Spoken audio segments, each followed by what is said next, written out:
बिस्मिल्लाहिर्रहमानिर्रहीम। अस्सलाम वालेकुम। बच्चे खाना नहीं खाते, चिड़चिड़े हो गए हैं, रात को सोते वक्त उछलते रहते हैं, बिस्तर पर पेशाब कर देते हैं, दांतों को आपस में रगड़ते हैं। जी हाँ, अगर आप भी अपने बच्चों की ऐसी ही कंडीशन से परेशान हैं तो ये वीडियो आप ही के लिए है। नाज़रीन, आज की इस वीडियो में हम इसी मौजू पर बात करने और इसका हल तलाश करने जा रहे हैं। तो मैं हूं डॉक्टर मोहम्मद असलम फ़हीम और आप सबको बहुत बहुत खुश आमदीद मेरे यूट्यूब चैनल पर।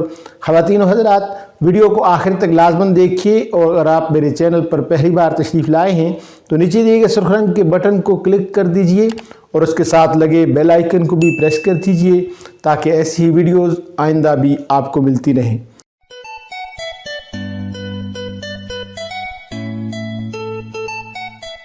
नाज़रीन, पेट में पाए जाने वाले छोटे छोटे धागा नुमा कीड़े, जिन्हें कुछ लोग चमूने के नाम से जानते हैं, एक आम इलामत और बीमारी है जो कि ख़ास तौर पर बच्चों में पाई जाती है। ताहम बाज़ औक़ात बड़े भी इसका शिकार हो जाते हैं। वीडियो के स्टार्ट में मैंने जिन इलामात का जिक्र किया है वो इन ही कीड़ों या चमूनों की वजह से होते हैं। पेट के कीड़ों या चमूनों का मसला हर दूसरे घर में पाया जाता है। ये कीड़े सफ़ेद होते हैं और धागे के छोटे छोटे टुकड़ों की सूरत में नज़र आते हैं, इसलिए इन कीड़ों को मेडिकल टर्मिनोलॉजी में पिन वार्म या थ्रेड वार्म कहा जाता है। मेडिकल होम्योपैथिक स्टोर्स पर ऐसी प्रोडक्ट्स आम दस्तयाब होती हैं। ऐसे सिरप या ऐसी टैबलेट आम मिल जाती हैं जो कीड़ों के खात्मे का दावा करते हैं, लेकिन कुछ अर्सा के बाद ये कीड़े उसी तरह बल्कि अक्सर औक़ात पहले से भी ज़्यादा ताकत से हमला आवर हो जाते हैं और इसके साथ साथ इन मेडिसिन का इस्तेमाल बच्चों के लिए तकलीफ़ दे और इनको कमज़ोर कर देने वाला भी होता है। नाज़रीन, आम तौर पर यह समझा जाता है कि मिट्टी या मीठी चीज़ें खाने से पेट में कीड़े हो जाते हैं। ताहम बाज़ मुहक्किकीन इस बात से बिल्कुल मुख्तलिफ बल्कि मुतज़ाद राय रखते हैं। अक्सर माहिरीन का कहना है कि पेट के कीड़ों की अक्सरियत मीठा खाने से बढ़ती नहीं बल्कि मरती है। मरीज़ जब मीठा खाते हैं तो ऐसे में कीड़े अपनी जान बचाने के लिए इधर उधर निकलने की कोशिश करते हैं।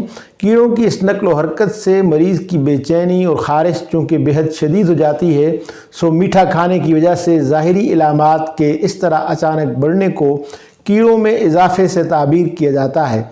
बहरहाल असल सबब मीठा खाना नहीं है, मेन काज हेरिडेटरी है और वो भी ख़ास तौर पर ट्यूबरकुलोसिस या कैंसरस। नाज़रीन, पिन वार्म या थ्रेड वार्म इन्फेक्शन दुनिया भर में आंतों के कीड़ों की इन्फेक्शन की सबसे आम किस्म है और दुनिया भर में सबसे ज़्यादा आम है। पिन कीड़े पतले और सफ़ेद होते हैं। इनकी लंबाई 1/4 से 1/2 इंच तकरीबन 6 से 13 मिलीमीटर होती है। जब मुतअस्सरा शख्स सोता है, मादा पिन वार्म एनस के इर्द गिर्द जिल्द की तहों में हज़ारों अंडे देती है। पिन वार्म से मुतअस्सरा अफराद को एनस में ख़ारिश और बेचैन नींद का सामना करना पड़ता है। पिन वार्म का इन्फेक्शन अक्सर स्कूल जाने वाले बच्चों में होता है और यह आसानी से एक बच्चे से दूसरे बच्चे में फैल जाता है। पिन वार्म या थ्रेड वार्म के इन्फेक्शन की इलामात में शामिल हैं एनस या वजाइना की ख़ारिश, बेखाबी, चिड़चिड़ापन, दांत पीसना और बेचैनी। कभी कभार पेट में दर्द और मतली की कैफियत भी शामिल हो जाती है। नौजवान लड़कियों में पिन वार्म की वजह से अक्सर लकोरिया की शिकायत देखने में आती हैं।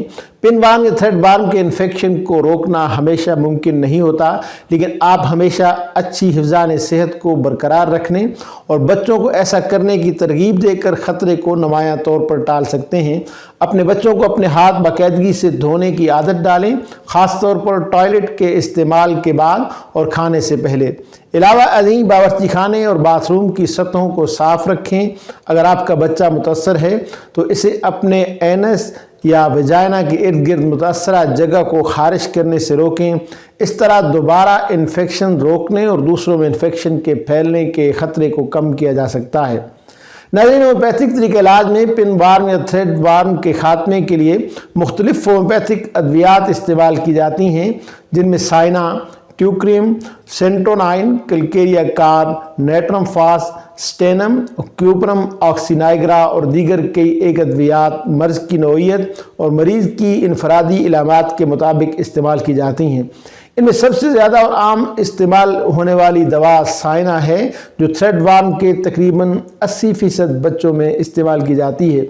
लेकिन नाज़रीन, कीड़ों के मुकम्मल खात्मे और दोबारा इन्फेक्शन से बचाव के लिए हिफ़्ज़ान सेहत के असूलों पर अमल कीजिए और कोई भी दवा इस्तेमाल करने से पहले अपने करीबी होम्योपैथिक मुआलिज से मशवरा ज़रूर कीजिए, या फिर हमें व्हाट्सएप कीजिए, कॉल कीजिए, या फिर बिलमुशाफ़ा मुलाकात के लिए तशरीफ़ लाइए। इसलिए कि हमें ये एजाज़ हासिल है कि अवान होम्योपैथिक क्लिनिक गुज़श्ता 47 बरसों से होम्योपैथिक तरीक़े इलाज के ज़रिए दुखी इंसानियत की खिदमत में मसरूफ़ अमल है। उम्मीद है आपको ये वीडियो पसंद आई होगी और आपके लिए हेल्पफुल होगी। अगर वीडियो अच्छी लगी है तो इसे शेयर कीजिए अपने फ्रेंड्स, फैमिली और अपने प्यारों के साथ व्हाट्सएप, इंस्टाग्राम, फेसबुक और दीगर सोशल मीडिया वेबसाइट्स पर, ताकि उन्हें भी बेनिफिट मिल सके। और अगर आप मेरे चैनल पर पहली बार तशरीफ़ लाए हैं तो नीचे दिए गए सुर्ख रंग के बटन को क्लिक कर दीजिए और उसके साथ लगे बेल आइकन को भी प्रेस कर दीजिए, ताकि ऐसी ही वीडियोज़ आइंदा भी आपको मिलती रहें। अपना और अपने प्यारों का बहुत ज़्यादा ख्याल रखिए। मिलते हैं बहुत जल्द किसी नई वीडियो के साथ। तब तक के लिए इजाज़त दीजिए। अल्लाह हाफिज़।